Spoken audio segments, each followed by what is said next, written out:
What's going on, traders? Hope everybody is doing well. Got another daily market profile recap for you guys. So today was quite the interesting day of price action in the ES futures market, and we had a good amount of high impact news that I would say certainly had an effect to some extent on what price was doing today. So with that, I will make a point to say that I don't really pay attention to news or trade news or anything like that. I'm aware of what's going on, but I don't really allow any sort of fundamentals to adjust or mess with my bias or affect with my bias. I trade my technicals and that's basically it. So with that said, let's dig into the profile plan a little bit here. You can see that we have the major levels for today: 32.96.25, 92, 81.75, 75.25, and 63. So going over to the profile here, we can see that the overnight inventory was indeed long in comparison to settlement price, right? So settlement's right here, and as we know, if the majority of the overnight inventory is above settlement price, then the overnight inventory is indeed long. And with that, when the overnight inventory is long, higher probability is for us to fade the overnight session to the downside. So we did definitely get some downside reaction today. And you can see that going back to my trade plan, my thought process was because overnight inventory was long and we are looking to open an excess lower value from yesterday's session, I was to be looking for acceptance above the 1028 range low at 3260.75. So going back over to the profile, 3260.75 was right here. So this was the range low from the October 28th session, and that was my line in the sand for today. So my thoughts were, if we could not move and hold above, we were going to get pressure to the downside, and if we could move and hold above this level, then we were going to revisit these higher profile levels from yesterday, which were my upside targets, and ultimately profile levels from the overnight session before that as well. So moving back to the trade plan here, you can see that my thought process was the following. If price can hold above the range low and use that as support, I'll be looking to take longs up to the October 28th value area low, POC, and value area high. If we cannot hold above that range low level, I will be looking for downside pressure targeting weekly profile levels from the week of September 28th. So we go back to the profile. If you guys watched my video yesterday and have watched my previous videos, you can see that I use the weekly profiles quite a bit. And these were levels here from the week of the 28th. And ultimately, I was looking at levels from the week of the 21st as well if we were going to get further downside push. But I like to take it one level at a time, which is the most important thing to do here. So scrolling down here, we can see just a reiteration of the longer synopsis up here. Upon open, I will looking to see if we can get acceptance above that 3260.75 level, which is the range low from yesterday, as I mentioned. If we can hold that level, I'll be looking to move back to yesterday's value area low at 3275.25 and higher. And if we don't hold that level upon open, I will look for shorts down towards weekly profile levels, more specifically those 928 weekly profile levels and the 921 weekly profile levels. So in the summary, you can see if ES moves and holds above 3260.75 on open, target 75.25, 81.75, 87.25, 92.25, and 32.96.25. On the flip side, if ES were to move and hold below 3260.75 on open, I was looking towards those lower weekly profile targets. And you can see that I only had 4 downside profile targets because I was leaning towards upside today, even though the higher probability was to the downside, just because we have gotten continuous downside pressure. And I was looking for more of a balancing day as opposed to a day where we were going to continue to trend. And going back to the profile, let me go back to our daily profile here. You can actually see that is indeed what we got. So our profile was quite balanced. You can see that we did move through the high from yesterday, and we moved through the low from yesterday as well. So we had fairly even distribution. If I enlarge these profiles here, you can see that majority of the transactions took place right here, which was also the area for the overnight point of control, both the TPO point of control, which is the market profile, POC, if you will, as well as the volume point of control, which we see right here. Furthermore, if we move back a little bit, you can see that today's profile also matches up very nicely with yesterday's regular trading hour profile. So we came up and we had poor structure here yesterday. So you can see how we have single prints. Oops, that is a terrible arrow.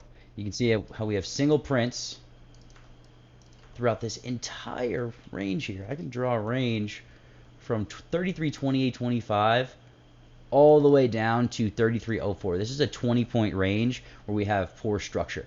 That tells me that we are very, very likely to come and repair these highs. And you can see that we also have pretty poor structure down here where we have double and single prints from about 32.70 half to 32.60.75.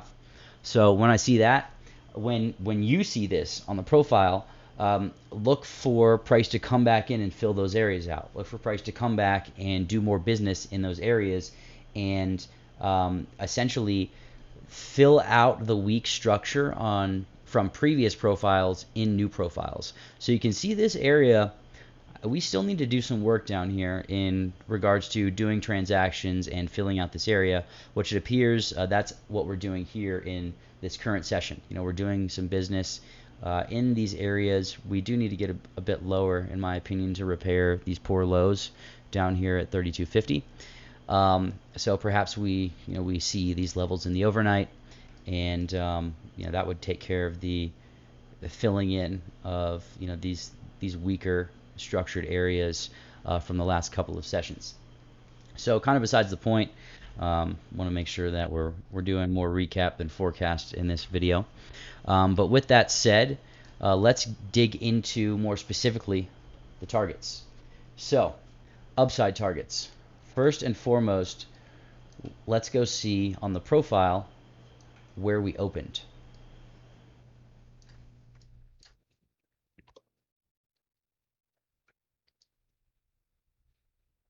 So we're looking for the O period.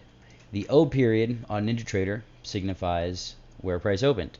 So you can see we opened down here in this area, 68-ish, about 8 to 10 points above this range low, above line in the sand. And then we proceeded to move down on open. And when we moved down on open, we actually did end up taking out one of the downside targets. First downside target was 32.57.75. So it was right around here. You can see I have this level marked, and I believe I have that level marked because it was a weekly profile level. You can see we have 32.57.75 right here. So that was the first downside target that got hit, and that was actually the only downside target that got hit. If you can see on our trade plan here, 57.75, there it is. Next targets were 48.50, 38, and 28, and we got low of the day was 50.25. So we got close to it, but we didn't quite get there. So once we ran the lows from the overnight session and the previous regular trading hour session, we got picked up pretty nicely. So once we got picked up, I was looking for reaction to settlement, and I was thinking, hey, if we can get above settlement, we're likely to continue to move to the upside and move towards my higher profile targets. So realistically, I probably should have had settlement as our first upside target, but really wasn't. It was only 3 points from my line in the sand, so I was looking for a little bit more. So my first upside target was actually 32.75.25, just about 15 points away from the line in the sand. So some might call it a bit cavalier, perhaps, but it's really not when you understand order flow. When you understand that if we move above the range low from the previous session, where does price need to move to likely absorb more liquidity for the next move? It's very likely the value area low, which is the bottom side of the value area. And the value area is where 70% of the transactions take place for the entire session, right? So between 32.96.25 and 32.75.25, 70% of the session's transactions and trading activity is taking place there. So that's why the value area low was my first upside target. Going back to the trade plan here, you can see that 81.75 was my second upside target. So just moving back to the profile, you can see 81.75. This is the initial balance from yesterday's trading session. So that got hit pretty nicely and fairly quickly after we moved above settlement and, of course, above the 28th value area low. So once that got taken out, my next very likely area that I was expecting to see was this 87.25 level. Now, 87.25 was a naked extended point of control, something that I've talked about in my previous videos, which essentially means that this is the point of control from yesterday, from Wednesday's session. And this 87.25 level was not hit in a regular trading hour session, which is why it was extended through this overnight profile, and you can see that it did indeed get closed. When you have an extended naked point of control, it will go across the entire chart to the very end of the chart until it's closed. Once it's closed, the line essentially stops at that profile. So you can see, we can tell that this profile tapped the extended naked POC because this is where the line stops, and this line does not extend all the way to the end of the chart. Now, just to be clear, this is not a line that I drew. This is built into the profile. You can see if I get rid of my drawings here, it's a little bit more clear. So this built into the profile and will tell you when a point of control is created and has not been touched since it was created. I don't know if I have enough data loaded. Oh yeah, I do. So you can see we have an extended naked POC up here at 33.8875. So that means this level hasn't been touched, of course, since this profile was created, because you can see we started to flush downwards after that happened. So moving back and going over the further upside targets, 87.25 got hit nicely. My next upside target after 87.25 was 32.92.25. Now, 32.92.25 was the overnight point of control.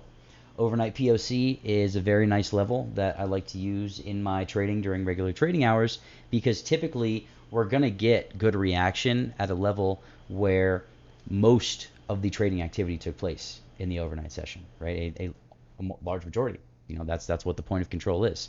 That is the spot where the most trading activity took place for the entire session. So essentially every single day you'll see very likely an overnight point of control in my trade plan somewhere. So once we took out overnight POC there at 32.92.25, we then proceeded to move up towards yesterday's value area high at 32.96.25, and that was actually my highest target. I wasn't expecting us to have an 83-point range today, to be honest. And of course, you can see that if I were to just continue the system, if you will, and set targets based on profile levels, my next higher target would have been 33.10.75, which was overnight high. Then we got that 33.13.25 level, which was my line in the sand from yesterday, if you guys recall from my video. So that would have been my next target, and then 28.25.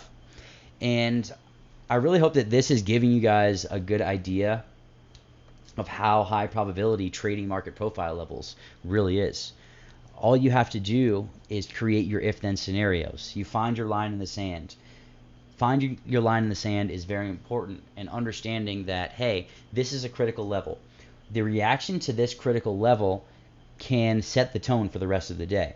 So if we broke this level and held with conviction, if we broke yesterday's low, broke the overnight low, and held down here, we're very, very likely to continue to the downside. Because we could not hold below here or get acceptance below this level, we moved upwards rather quickly upon open. So if you guys have access to the market profile, I would certainly suggest looking into how you can increase your edge using these tools. Once I started using the profile, I completely stopped marking any of my own support and resistance levels. I saw it as a waste of time. Why would I spend time guessing and moving levels around when I can have these high probability levels calculated for me on a consistent basis every single day? It seems pointless to me. Really, at this stage in my trading, there's no need for me to plot, seemingly random. Of course, they may line up with things, but they're random because you don't have context when you plot just kind of support and resistance levels that don't have any sort of structure behind them. This is support because it's support. That's not a good enough reason for me at this stage in my career. I want to know this is support because this is a value area low. This is the lowest area where the most transactions took place for that session. That is a solid and substantial reasoning for a level to be support. This level has gotten touched 4 times in the last 3 hours. That doesn't cut it for me. I want to know what the level is.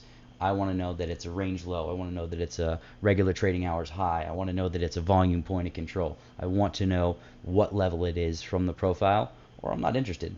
And that's me being picky. I like being picky because being picky with my setups, being picky with my trade selection makes me money. So with that, you can see, just to wrap up, that we did indeed have all of our upside targets hit: 1, 2, 3, 4, 5, 75, 81, 87, 92, and 96. And we only got 1 of our downside targets hit. And it's all right. Not every day is going to be a 10 out of 10 banger.